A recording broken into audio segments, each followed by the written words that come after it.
Bienvenidos al canal de YouTube de Ediciones Rodio. Aquí encontrarás vídeos especializados en cada tema.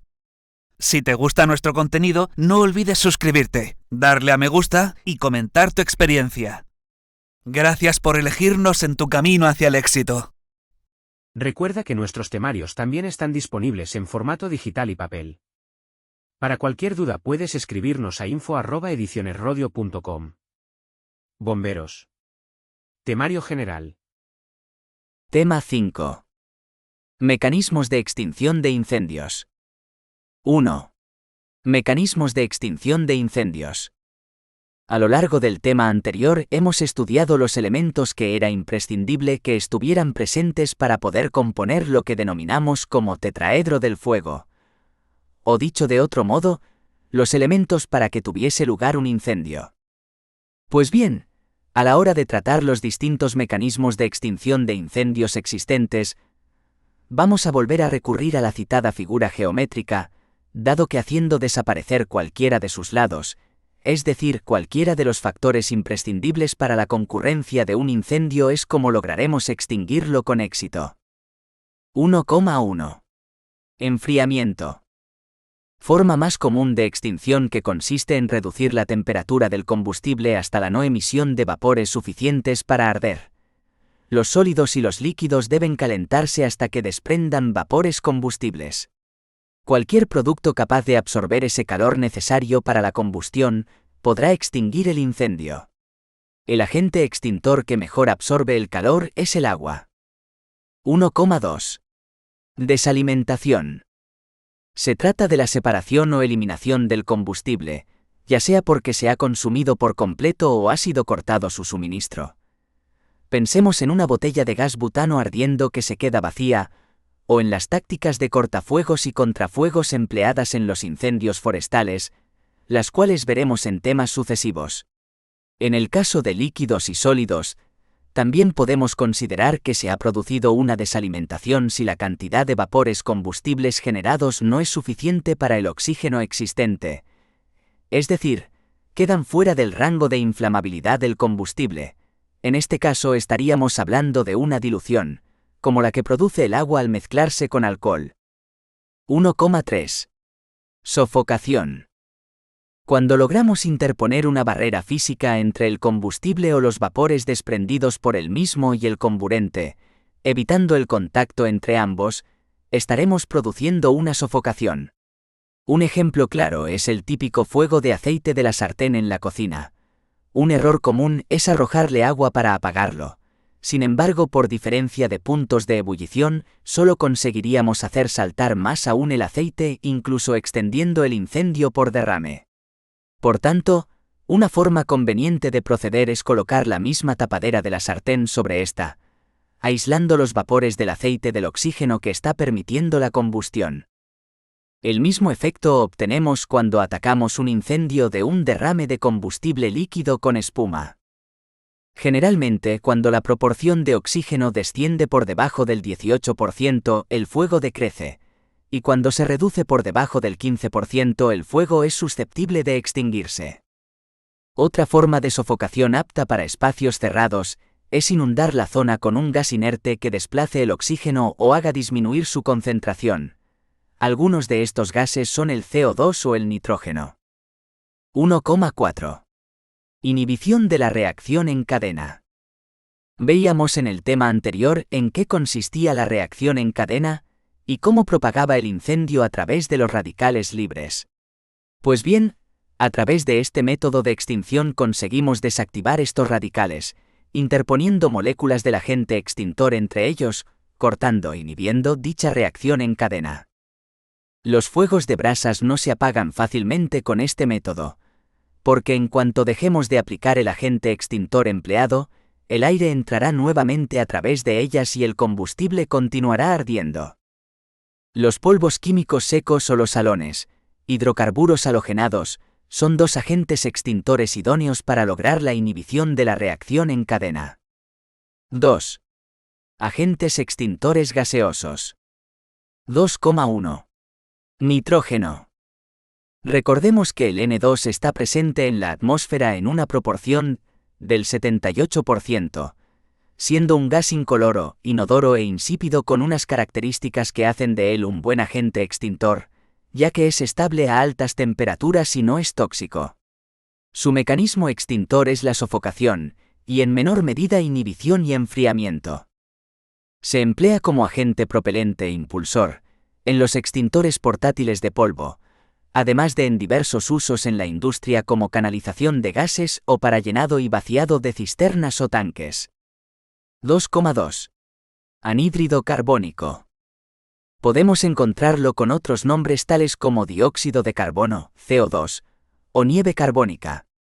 Con una densidad 1,5 veces superior a la del aire, se trata de un gas a temperatura ambiente incoloro, inodoro e insípido que se almacena en botellas como gas licuado por debajo de los 31 grados Celsius. Esta es la considerada temperatura crítica del CO2, por encima de la cual no puede ser licuado por compresión. Sin embargo, al emplearlo en la extinción, se convierte en gas y sale a una temperatura de 79 grados Celsius bajo cero. Puede producir quemaduras por congelación al contacto directo. Además, se solidifica al aplicarlo sobre superficies formando lo que conocemos como nieve carbónica.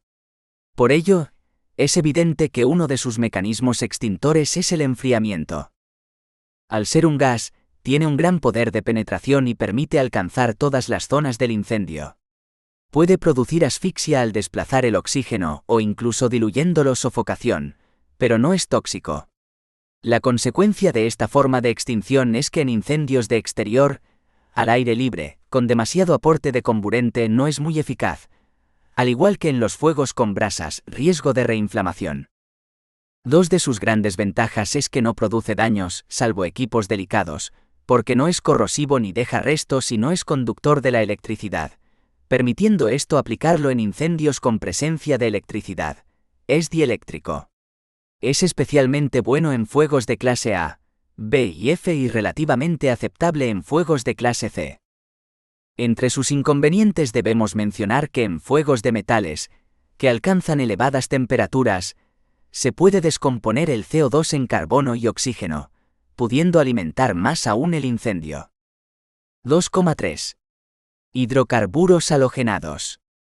Tal y como su nombre indica, aunque también son conocidos más comúnmente como halones, son compuestos derivados de un hidrocarburo, generalmente metano CH4, en el que se han sustituido uno o más átomos de hidrógeno por halógenos, flúor, cloro, bromo, cambiando totalmente sus propiedades físicas y químicas de tal forma que en vez de gases inflamables tenemos agentes extintores que actúan por sofocación e inhibición de la reacción en cadena. Las ventajas del empleo de los halones radican en su gran eficacia extintora. Buen poder de penetración, como en el caso del CO2. No producen daños en equipos delicados, ya que no dejan restos tras la extinción ni son corrosivos. No son conductores de la electricidad. No son tóxicos, salvo que no logre efectuar la extinción y se acaben generando gases que sí lo sean, aunque algunos productos de su descomposición en los incendios pueden resultar muy nocivos e irritantes. En 1986 varios países, entre ellos España, firmaron el acuerdo conocido como Protocolo de Montreal, por el que se establecían los plazos para la limitación y cese de fabricación de los hidrocarburos halogenados, debido al elevado daño que producían a la capa de ozono por su composición de gases CFC, cloro y flúor. Posteriormente, en sucesivas revisiones del acuerdo, se restringió aún más su uso, incluso obligando a sustituir el agente extintor en las instalaciones de halón, llegando hasta hoy día la posibilidad de emplearlos únicamente en los determinados usos críticos. Reglamento CE 2037/2000 sobre las sustancias que agotan la capa de ozono. Los dos halones empleados hasta la firma del tratado eran el halón 1301 para inundación total y el halón 1211 para aplicación más local. A día de hoy, los usos críticos mencionados son: halón 1301. En aviones para proteger las cabinas de la tripulación, las góndolas de motor, las bodegas de carga seca y la inertización de los depósitos de combustible. Zonas ocupadas por el personal y compartimentos de motores de vehículos militares terrestres y buques de guerra. Para inertizar zonas ocupadas donde puede haber fugas de líquidos y o gases inflamables en el sector militar, el del petróleo, el del gas, el petroquímico y en buques de carga existentes. Para inertizar puestos tripulados de control y de comunicación de las Fuerzas Armadas, o de otro modo esencial para la seguridad nacional existentes. Para inertizar zonas con riesgo de dispersión de material radioactivo. En el túnel del canal y sus instalaciones y material circulante. Alón 1211. Zonas ocupadas por el personal y compartimentos de motores de vehículos militares, de tierra y buques de guerra. En extintores portátiles y en aparatos extintores fijos para motores a bordo de aviones. En aviones para proteger las cabinas de la tripulación, las góndolas de motor, las bodegas de carga y las bodegas de carga seca. En extintores básicos para la seguridad del personal, para la extinción inicial realizada por el cuerpo de bomberos. En extintores militares y de fuerzas de policía para su uso sobre personas. 2,4. Mezcla de gases y aerosoles. Con el objetivo de obtener productos con las mismas ventajas que los halones pero que no sean perjudiciales para el medio ambiente, se han logrado diversos agentes denominados limpios, porque no dejan rastro después de utilizarlos y no son conductores de la electricidad. La norma ISO 14520-1 en 2006 y su modificación UNEE 4 en 2009 regula los sistemas fijos de lucha contra incendios, concretamente los sistemas de extinción mediante agentes gaseosos. En ella, al igual que en la NTP 666 del Instituto Nacional de Seguridad e Higiene en el Trabajo, dependiente del Ministerio de Trabajo y Asuntos Sociales del Gobierno de España, quedan establecidos los agentes extintores destinados a sustituir a los hidrocarburos halogenados. Entre ellos podemos encontrar gases inertes como los agentes IG01, argón con nombre comercial ARGOTEC, IG55, argonite mezcla de nitrógeno y argón, IG100, nitrógeno NN100, o IG541, mezcla de N2, CO2 y argón conocida como inergen. Gases halogenados los cuales al entrar en contacto con el fuego se descomponen en radicales e iones que reaccionan con los radicales libres del combustible. Por ejemplo los Fe25, Fe13, Fe241, FM200, Fe227, Novec 1230, etc. Cada uno de ellos tiene su correspondiente regulación normativa UNE en 15004. Dividida en subapartados para los distintos agentes, vigente desde el año 2009, que sustituye a las anteriores UNE 23570 a UNE 23577. La norma también relaciona otras técnicas consideradas como alternativas basadas en la nebulización de agua y en los aerosoles de partículas en polvo, sin dejar de lado otras opciones, como son los sistemas tradicionales, polvo químico, CO2, rociadores, sprinklers, espumas. 3. Agentes extintores líquidos. Dentro de este grupo, vamos a estudiar el agua y la espuma. 3,1. Agua. 3.1,1. Características. Es el agente extintor más empleado, más difundido y más económico. Tiene una excelente capacidad de absorción dado su elevado calor latente de vaporización, cantidad de energía necesaria para pasar una unidad de masa del estado líquido al estado vapor, de 540 calorías gr.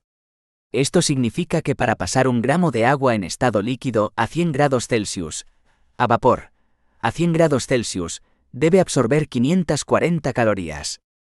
Si recordamos también la definición de calor específico, cantidad de calor que hay que aplicar a una unidad de masa de una sustancia para elevar en una unidad su temperatura. En el caso del agua es de 1 caloría GRC, que es igual a 4,186 julios GR grado C. O dicho de otro modo, un gramo de agua a 0 grados Celsius necesita absorber 100 calorías para pasar a 100 grados Celsius. Cuando el agua alcanza su punto de ebullición, 100 grados Celsius, hierve y se va transformando en vapor con mayor o menor rapidez según la velocidad a la que se le esté suministrando el calor. Mientras que dura este cambio de estado, su temperatura permanece constante, y la energía que se le suministra la emplea únicamente para transformar la masa de líquido en vapor. Es un líquido estable a temperatura ordinaria, incoloro, inodoro e insípido. Cuando se evapora aumenta su volumen entre 1500 y 1700 veces, por lo que consigue desplazar el aire que rodea al fuego. Su densidad es de 1 kg/litro, por lo que suele ser más densa que la mayoría de los combustibles líquidos. Por tanto, de entre sus ventajas podemos citar: es económica, es abundante, fácilmente disponible, no es tóxica, es inerte. Por el contrario, presenta una serie de inconvenientes que no podemos pasar por alto. No es apta para fuegos de metales por su elevada temperatura, la cual puede provocar la descomposición del H2 o produciendo atmósferas explosivas. Si no se lanza adecuadamente puede llegar a dispersar incendios, chorro sólido o macizo. Si se abusa de ella puede ocasionar daños, sobre todo si se usa en forma de chorro sólido. Es conductora de la electricidad. Se congela a los 0 grados Celsius, temperaturas habituales en determinadas épocas del año. 3.1.2. Efectos extintores. A pesar de que sus dos principales efectos extintores son el enfriamiento y la sofocación, conviene también describir otras dos formas conocidas como emulsión y dilución. Vamos a estudiarlas con algo más de detenimiento. Enfriamiento. En función de cómo apliquemos el agua sobre el fuego, poseerá mayor o menor capacidad de absorción del calor. El agua pulverizada tiene mayor facilidad para transformarse en vapor, consiguiendo rebajar los combustibles por debajo de su punto de inflamación, enfriamiento, con mayor rapidez.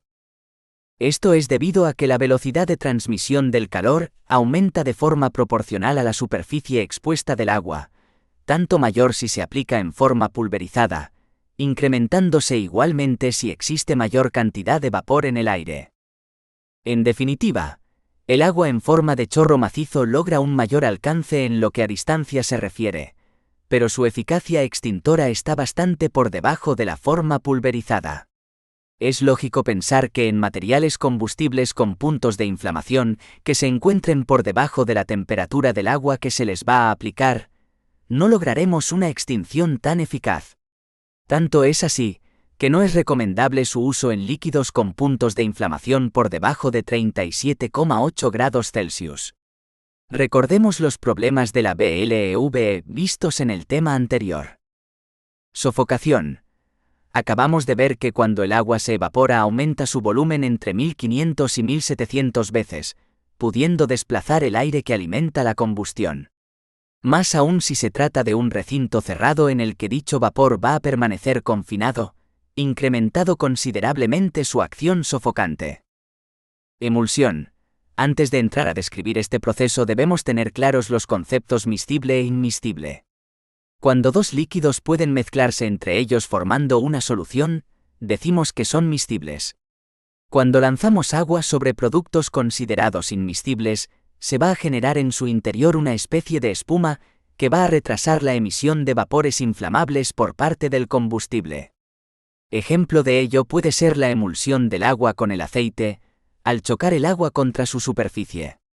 Se producen entonces con la emulsión unas circunstancias provisionales de incombustibilidad que pueden llegar a dificultar la reignición del fuego en determinados casos.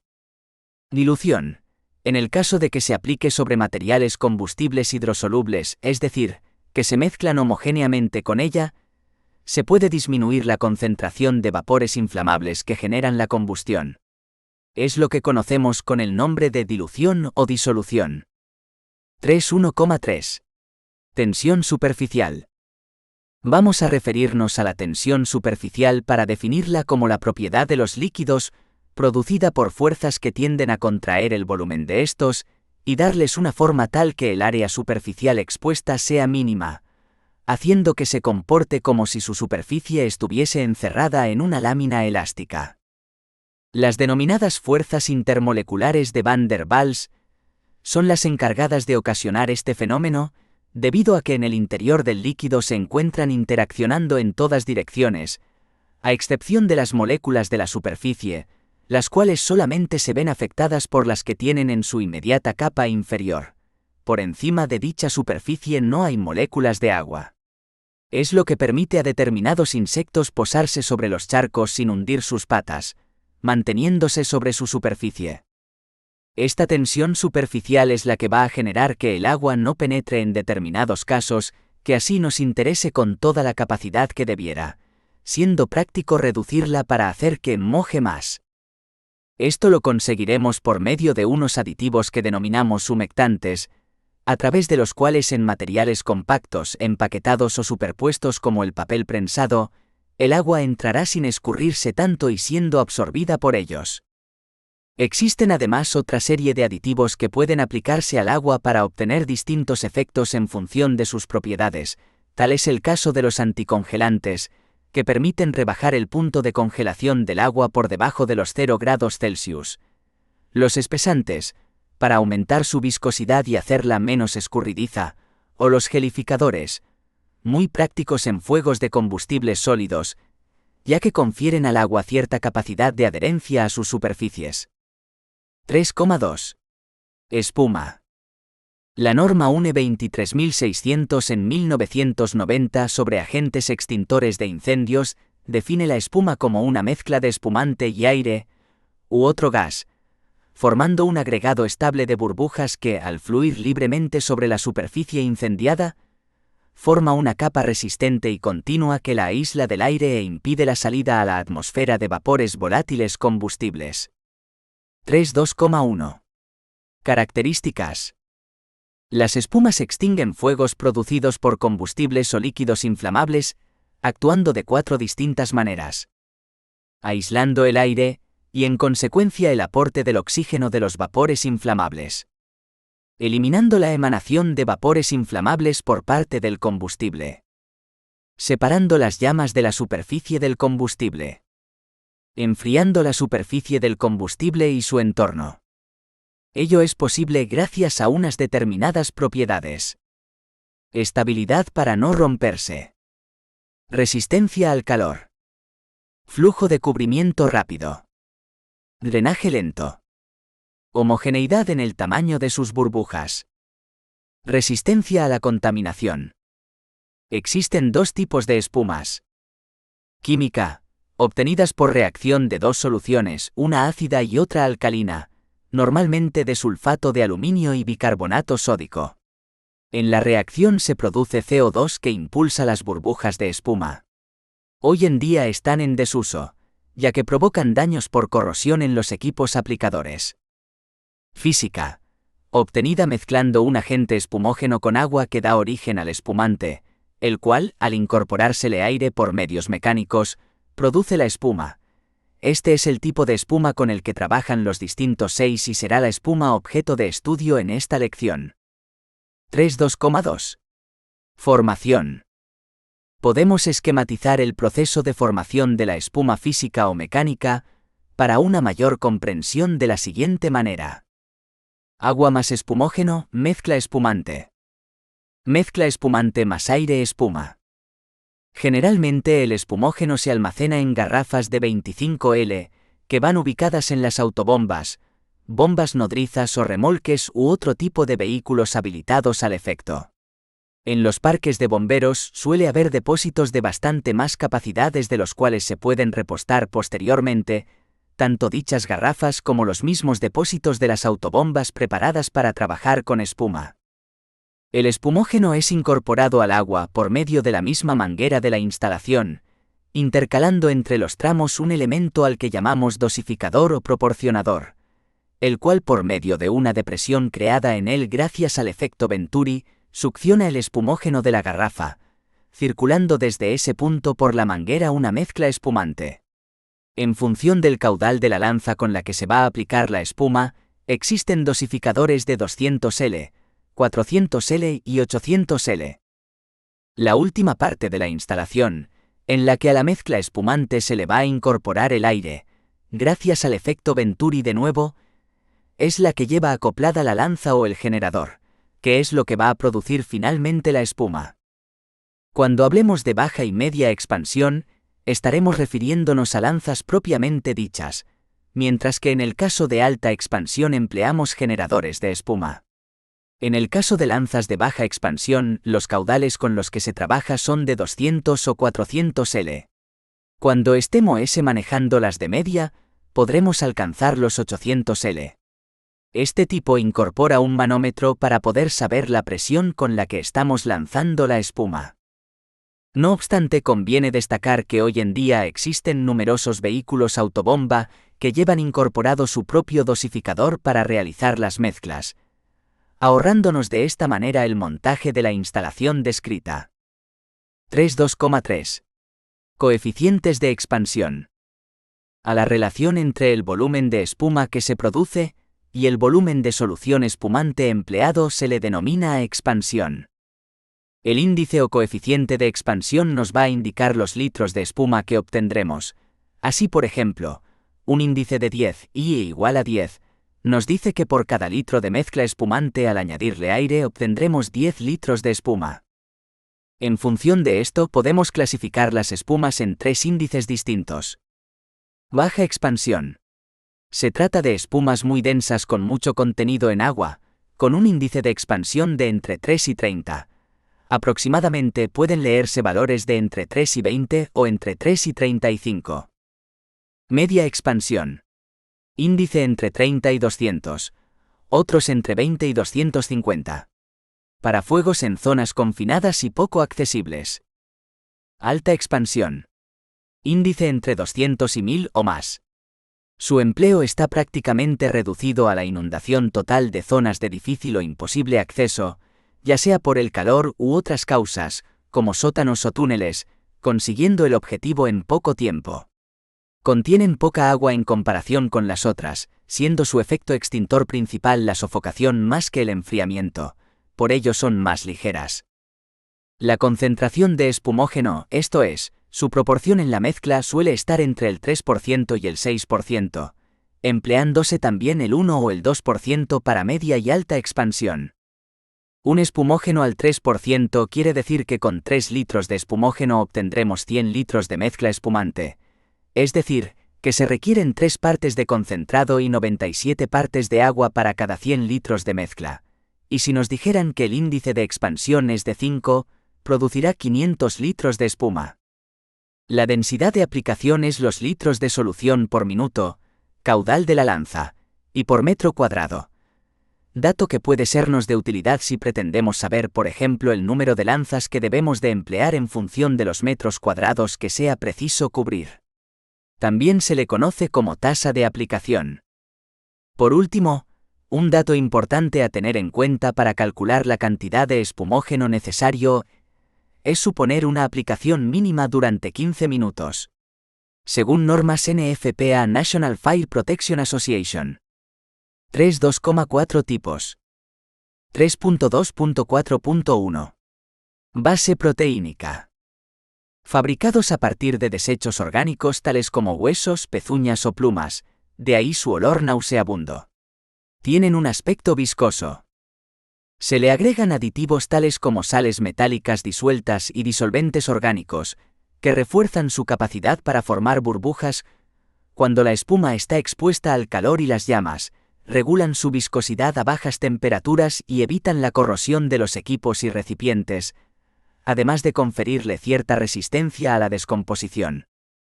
Tienen buena resistencia al calor, alta estabilidad y son de drenaje lento, pero se desplazan lentamente sobre la superficie del combustible a recubrir en comparación con otros tipos con mayor fluidez.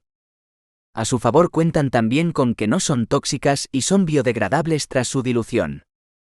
No son adecuadas para utilizarse sobre alcoholes o solventes polares. Los líquidos polares son los que se mezclan con el agua formando una solución. Ejemplos de ellos son los alcoholes, esmaltes, acetonas, etc. Como variantes de las espumas proteínicas existen A-fluoroproteínicas, FP. Consisten en espumas de base proteínica a las que se les han agregado aditivos fluorados, que le dan mayor fluidez, velocidad con que se desplazan sobre la superficie del producto, y mayor resistencia a la contaminación, al calor y a la reignición, siendo útiles incluso si se pretende inyectar espuma por debajo de la superficie del combustible, técnica empleada en incendios de grandes depósitos. B. Fluoroproteínica formadora de película acuosa. Una variante de las espumas fluoroproteínicas son las FFFP, Film Former Fluor Protein, las cuales tienen la peculiaridad de que son capaces de crear una especie de película acuosa entre el combustible y la espuma, consiguiendo un mayor poder refrigerante, además de poseer las propiedades de las fluoroproteínicas normales. C. Fluoroproteínica antialcohol, ARFFFP. Como hemos explicado antes, existen unos determinados líquidos que atacan las espumas normales.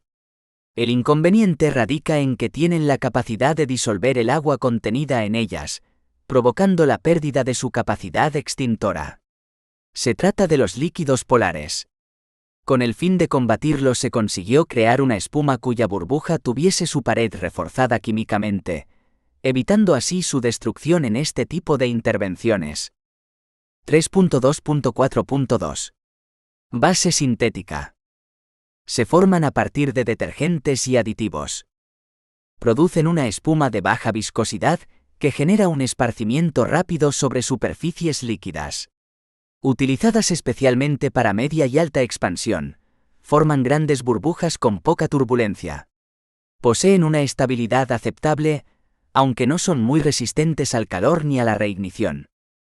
A favor diremos que la espuma producida no es tóxica y que tienen un drenaje normal y una fluidez bastante buena. Dentro de los espumógenos de base sintética podemos encontrar A. Fluorosintética formadora de película acuosa. Conocidas como AFFF, A, triple F, tienen una composición de base sintética a base de detergentes y aditivos fluorados que le confieren baja viscosidad, rápida extensión, fluidez, y les hacen actuar como barreras superficiales para impedir el contacto del combustible con el aire y detener la emisión de gases inflamables. Son capaces de formar películas de soluciones acuosas sobre la superficie de los líquidos inflamables. De aquí les viene su nombre AFFF, Aqueous Film Forming Foam. Los concentrados de AFFF no son tóxicos y son biodegradables. Además pueden emplearse en combinación con polvo químico sin producir ningún inconveniente derivado de incompatibilidad entre ellos. B. Fluorosintética antialcohol, ARAFFF. De igual forma que los de base proteínica antialcohol, se trata de espumógenos que no se combinan con los alcoholes, acetonas u otras sustancias hidrosolubles o hidromiscibles, en definitiva polares, y por lo tanto están recomendados para extinguir fuegos en esos tipos de combustibles, ya que no pierden sus propiedades al no mezclarse con ellos. 3.2.4.3. Cuadro comparativo de propiedades entre tipos de espumas. Propiedad. Proteínica. Fluoroproteínica. AFFF. FFFP. ARAFFF. Velocidad de extinción. 10. 30. 40. 30. 40. Resistencia al calor. 40. 40. 10. 30. 30. Resistencia a hidrocarburos. 10. 40. 20. 30. 30. Supresión de vapores. 40. 40. 30. 30. 30. Resistencia polares. 40. 3.2.4.4. CAFS. Mediante las siglas CAFS, en inglés Compressed Air Foam System, estamos haciendo referencia a un sistema de espuma por aire comprimido, el cual emplea una mínima cantidad de agua para su formación, generando una espuma de mayor calidad con un gran poder de adherencia a cualquier tipo de superficie, incluidas las verticales. Lo más destacable del sistema es la incorporación del aire a la dosificación de la mezcla de forma automática, lo que proporciona unas especiales características a este tipo de espuma, como son Mezclas a concentraciones más bajas, menos del 1% de dosificación, reduciendo considerablemente el consumo de espumógeno. Menos daños ocasionados por el agua dada su menor proporción, por consiguiente también menor consumo de esta. Instalaciones más ligeras al canalizar en su interior mayor contenido de aire, evitando además los golpes de ariete. Mejora de la penetración de la espuma y de la absorción del calor, consecuencia de una estructura de burbuja más homogénea conseguida gracias a que las gotas de agua son más pequeñas, obteniendo de esta manera una mayor superficie. Recordemos lo estudiado en el apartado referente al agua pulverizada, y una disminución de su tensión superficial. Como todas las espumas, tiene una mayor capacidad de extinción que el agua a solas. Se puede obtener mayor alcance en su aplicación y produce además menor pérdida de carga. Un dosificador, por ejemplo, puede llegar a ocasionar unas pérdidas de carga de entre el 20 y el 40% según las circunstancias. 4. Agentes extintores sólidos. Tras este detallado recorrido por los combustibles líquidos, en el que se han descrito los pros y los contras del empleo de agua y espuma para la extinción de incendios, es el momento de hablar de los agentes extintores sólidos, dividiendo la explicación por un lado, en los polvos químicos y por otro los polvos para metales. 4,1. Polvos químicos. Consisten en una mezcla de polvos a base de productos como bicarbonato sódico, bicarbonato potásico, fluoruro potásico, urea y fosfato monoamónico, a los que se les incorporan aditivos para mejorar sus características de almacenamiento, fluidez y repulsión al agua como los estearatos metálicos, fosfato tricálcico o siliconas, cuya misión es recubrir las partículas de polvo seco para evitar la formación de costras y apelmazamientos derivados de la humedad. La dimensión de estas partículas más extendida abarca desde 20 hasta 50 micras. Están regulados por la norma UNE EN 615 en 2009, que regula todas las especificaciones para los polvos químicos, a excepción de los polvos para metales. Pueden encontrarse bajo dos denominaciones comunes. De un lado el polvo convencional o polvo químico seco, que es efectivo en fuegos de las clases B y C, y de otro el polvo polivalente, homologado para fuegos de clase A, B y C, motivo por el cual reciben también la denominación de polvo antibrasa o polvo ABC. Cualquiera de ellos puede ser aplicado tanto por extintores portátiles como a través de sistemas fijos de extinción. Actúan por inhibición de la reacción en cadena, que favorece la progresión de la combustión y por sofocación. Esto último se consigue tanto por la descomposición de los polvos por el calor, dando lugar a una capa pegajosa que aísla las brasas del combustible del comburente, como por los gases que desprenden en su aplicación capaces de diluir el oxígeno atmosférico. Sin olvidar el propio gas de impulsión que incorporan el propelente, el cual estudiaremos con más detenimiento en el siguiente tema. Las partículas de los polvos extintores absorben calor, ofreciendo así también el enfriamiento como mecanismo extintor de este tipo de agentes. En cuanto a las ventajas de su empleo, podemos enumerar las siguientes. No son tóxicos, aunque pueden dificultar la respiración y la visibilidad. No conducen la electricidad hasta determinados voltajes. Son estables, aunque ciertos aditivos que incorporan pueden llegar a fundirse dificultando la aplicación del polvo, por lo que se recomienda no someterlos a temperaturas superiores a 70 grados Celsius durante demasiado tiempo. Son muy eficaces en fuegos de clase B. Al ser las partículas que los componen de tan reducido tamaño, tienen un gran poder de penetración. Son económicos. Poseen una relativa alta velocidad de extinción.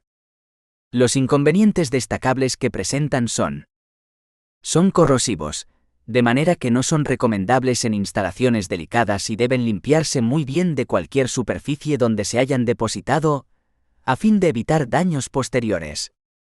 Son aptos para fuegos en superficies, pero no para los que profundizan por debajo de esta. No extinguen los fuegos de los materiales que se alimentan de su propio oxígeno para arder.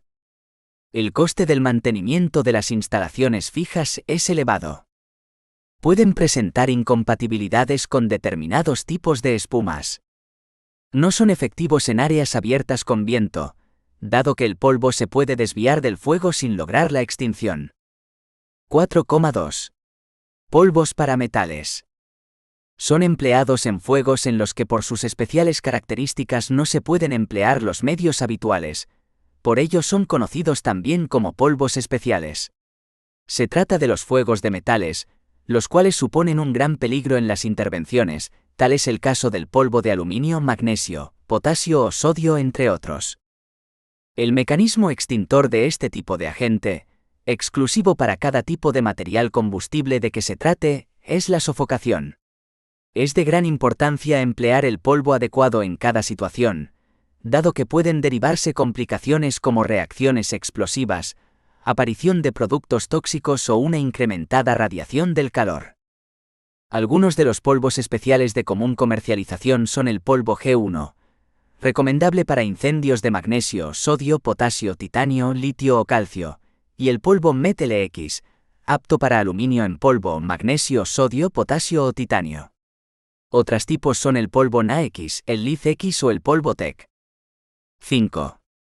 Adecuación del agente extintor a la clase de fuego. Agente extintor. Clase A. Clase B. Clase C. Clase D. Clase F.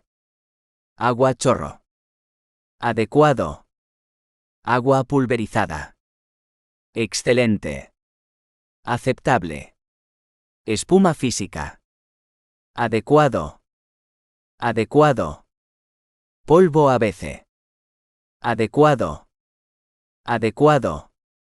Adecuado. Polvo BC. Excelente.